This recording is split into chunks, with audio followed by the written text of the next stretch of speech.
Hello, guys. How are we all? And welcome back. It's Tony here from Bilzar. And what I want to talk about today is part one of three different areas where competitor Cerebro, what we call competitor Cerebro, is really helpful. The first part, which I'll cover in this one, is all about product choice and deciding whether this is a good product to use or not. Part two, we'll talk about PPC, and part three, we'll talk about managed chat and giveaways, how many giveaways to do based on the keywords.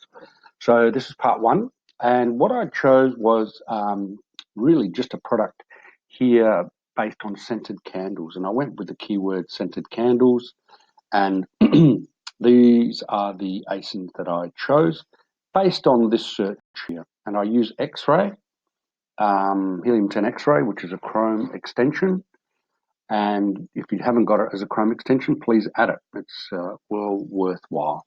So here they are, and these are the top 10 or so ranked ones in order of revenue. You can see they're dominated by Yankee Candle. What I would do is I would check whether some of these SKUs are actually variations on the same listing. If they are, don't use different variations. You can go with different products. It's good to get a bit of a range. As long as they're high volume sellers, then it's good to get a bit of a range. So anyway, what we did was we took the top 10 competitors, starting with Chesapeake Bay and working our way downwards. We then plugged them into Cerebro, and here they are. Here's the 10 ASINs, and the number one seller is the Chesapeake Bay, and you can see that from X-ray. And what we do for criteria was a search volume of 300 minimum, word count of 1, so we get everything, and a match type of organic.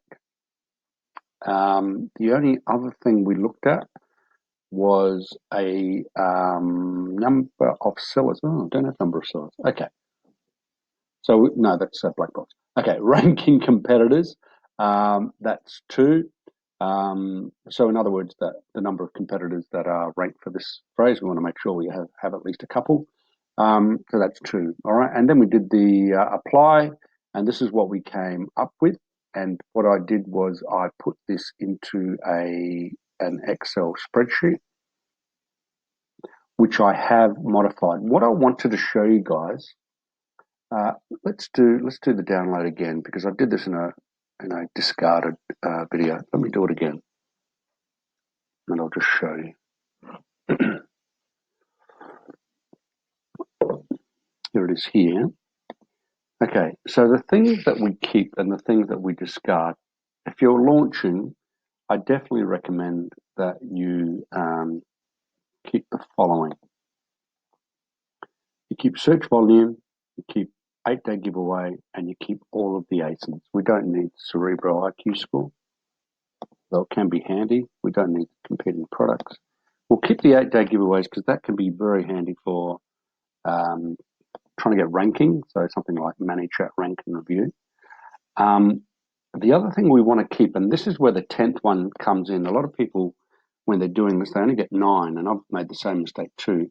But the position rank is actually the first ASIN that you choose. Okay, so we'll just change the name of that to this ASIN. This ASIN, if you like. Let me get it from here. Chesapeake Bay. Our good friends at Chesapeake Bay are doing a grand old job. They've only been around a couple of years, and look at that, selling $500,000 a month minimum. Okay, so we put that in here.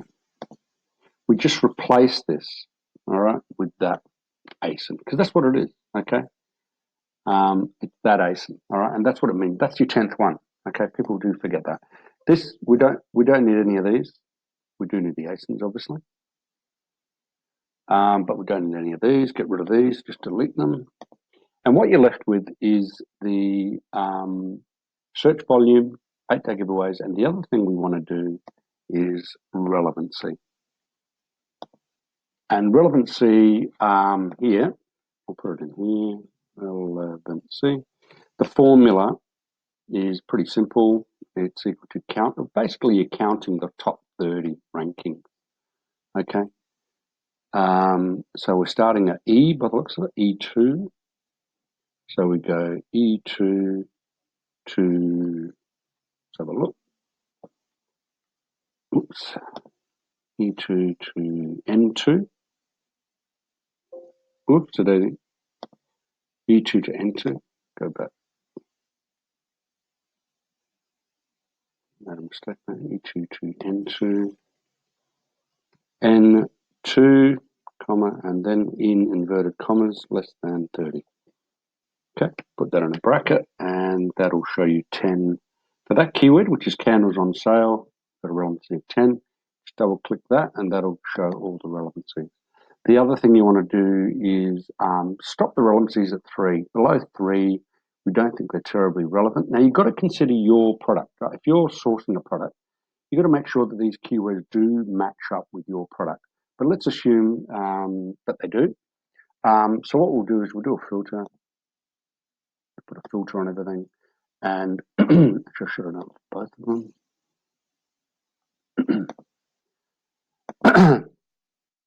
Goodness, one moment. Apply filter, there you go. So we want it ranked in order of search volume, we want it ranked in order of relevancy. Okay, and we also don't want 0, 1, and 2. We only want 3 upwards. Okay, so that should do it, and that should show you everything down to 3. Okay, actually, why is that not in order? Because we did it in terms of search volume. Okay, but I can put that in terms of largest to smallest. There you go. Okay. Okay, largest to smallest. There you go.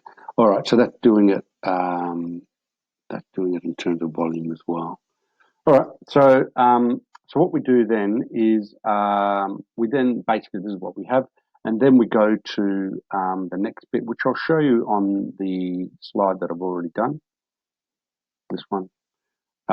We then go to the figure here, which is working out of those ASINs, how many of them are actually going to be very competitive, not so competitive, and very easy to beat. So things that are less than 40%, that have less than 40% of the top search keywords from 10 to 3, they are considered easy to beat. You can probably knock them over in less than a couple of months, maybe a month or so. Those that are 40 to 70%, we mark as yellow. They're medium. They might take 3 to 6 months. Those that are hard might take 6 months or more, might maybe never. So this is the result that we got. So what it means is we use the same counters formula. This is counters E3 to 284, and the reason it's 284 is because that's what it goes down to when you stop at 3. 3 goes down to 284. Like I said, you do 285 actually. You do need to you do need to have a look at it and make sure that it's relevant. So you need to look at whether these keywords are going to be relevant. If they're not, for example, I looked at some earlier before. If you've got a very small miniature candle and large candles is ranked, you may not want to use that one. The large candle is ranked very highly, and it says for the keyword scented candles, it's very relevant, and it's got a pretty good search, right? But if you've got small miniature candles, you may not want to use your large candle because you might just get a lot of negative reviews.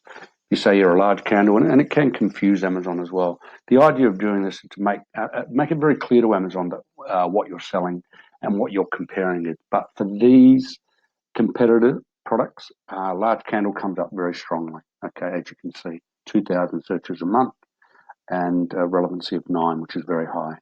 Okay. So what we do then, so that's basically it, and then we do the color coding as we mentioned. So like this one here has 221 out of the 285. Just still pretty much the same. I'll just make sure. Oops, a daisy. Better undo that. I'll just make sure that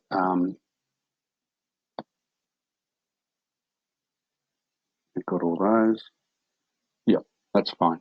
Okay, so this one was 43%, which is yellow, 76% was orange, and so on. So we get 5 green and 5 yellow and orange, right? That's the 10.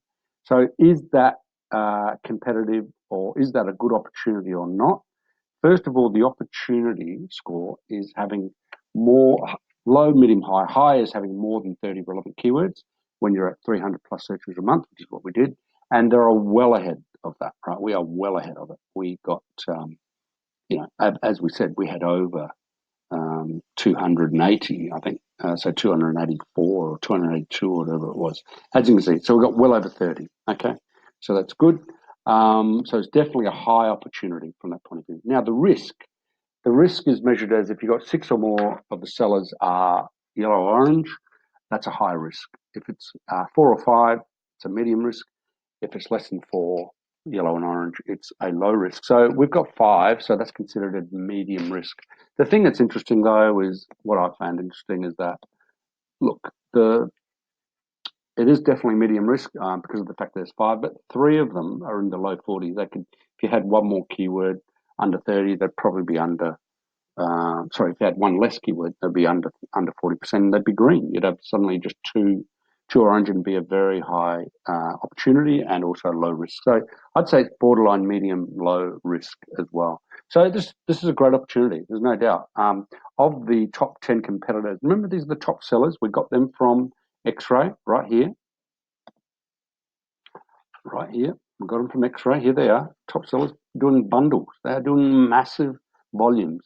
Mind you, we just had Valentine's Day, so that's going to bump up the figures. People love giving candles at Valentine's Day, but they're still massive volumes, clearly massive volumes. So the thing to keep in mind is that for the search term scented candles, most definitely, you have a high opportunity and a low to medium risk, I would suggest, based on that. These are the most relevant keywords, the ones that are marked 10, and it goes all the way down to 3. That's about all I wanted to show you for now, for this video. What we do for the next video, we'll talk about PPC, and we'll talk about how we use PPC and relevancy to segment these into exact campaigns. Okay, so I'll explain that in part 2. So I hope that helps. I hope that helps to explain how we actually put this table together from helium-10 and from X-ray. So it's basically combining this information with Cerebro, getting the 10, making sure you've got 10 listings there that are relevant to your product that you're looking for. So if they're not totally relevant, maybe scented candles isn't the right keyword that you're looking for. Maybe you need to look for something else like aromatherapy candles. But as far as scented candles goes, these are the results that we've got, and it shows you very clearly that there's some definite opportunities here, but there is some risk as well. All right, hope that helps, guys. That's part 1, and the next part 2 is all about PPC, and part 3 is about manager and giveaways. Okay, guys, hope that helps. Thanks.